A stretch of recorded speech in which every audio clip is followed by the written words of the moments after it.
Қазыбек би бабамыз айтады, дүниеде ең қиындық көрген екі халық болса, соның біреусі қазақ дейді. Ал егер бір халық болған болса, ол да қазақ деген екен. Бірақ соған қарамастан, мынандай ұлан ғасыр жерді біз қорғап қалдық. Ол не нәрсе? Ол жаңа тектілік, ол батырлық, ол мәрттік, ол ілімпаздық, ол жомарттық. Қазақтың бір байы, қазақтың бүткіл ауылын баққан. Жетімін жылатпаған, жесірін жылатпаған. Сондықтан айналайындар, ертең мына ұлы даланың ұландары, мына қазақ елінің тұтқасы өздерінің қолдарында. Жақсы білім алайық, ұстаздарымызды құрметтейік. Бүгінгі таңда біз мына Әбу Ханифа атамыздың Ханафи мазхабын ұстанып отырмыз. Сол Әбу Ханифа өзінің ұстазы Қаматтың үйіне қаратып, аяғын созып жатпайды екен. Біз айтамыз, қазақына құбыла қарап түкірме, құбылаға аяғын созба деп айтамыз, құбыла қасиетті. Сол сияқты жаңағы өзінің ұстазы Қаматтың үйіне қаратып, аяғын созып жатпайды екен. Қаматтың үйі Әбу Ханифадан 4 көше жоғары тұрған. Сонда ұстазға деген құрметінен. Көрдің ба? Мына ұстаздарымыз біз құрметтейік.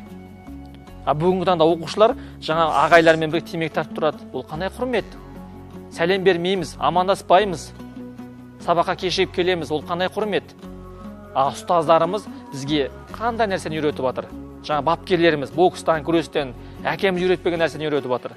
Математикадан, алгебрадан, тарихтан, географиядан, мысалы, мына жерде отырған аналарымыз, жаңа ұстаздар қандай нәрсені үйретіп жатыр? Көрдің ба? Сондықтан Абай атамыз сияқты ертең өкініп қалмайық. Абай атамыз не дейді? Жасында ғылым бар деп ескермедім дейді. Пайдасын көре тұра тексермедім. Ері жеткен соң түспеді уысыма, қолымды уақытынан кешірмедім дейді. Бұл мақұрым қалмағыма кім кінәлі? Қолымды дөпсірмесем өстермедім дейді. Абайдың өзі қазақтың ғұламасы. Ұлы Абайдың өзі өкініп жатыр. Неге мен бала кезінде білім алмадым? Жасында ғылым бар деп неге ескермедім? Неге мен молданың сабағын дұрыстап оқымадым? Неге мен білімді алмадым деп. Ал бүгінгі таңда жас шақта алған білім тасқа ойып жазғандай. Орта жаста алған білім қағазбенен жазғандай. Ал қартайғанда алған білім құмның бетіне жазғандай. Ол қартайғанда сенің ақылыңа қонбайды ол. Сондықтан біз жастық шақта білім алсақ, тасқа ойылғандай таңба болып түседі. Сондықтан жаңағы жақсы білім алсақ, ертеңіміз осы еліміздің жақсы азаматы боламыз. Әр ата-аналарың өздерінен үміт күтіп отыр. Ұлды ұяға, қызды қияға қондырғысы кеп, ертең менің балам чемпион болсын, жақсылық сияқты, жаңағы Ермахан сияқты боксшы болса екен, анау сияқты осындай болса екен, ғалым болса екен деп армандап отыр. Сол ата-анамыздың арманын орындайық. Мына 28-ші жаңағы мектеп гимназиясы қандай керемет, жап жаңа бәрі.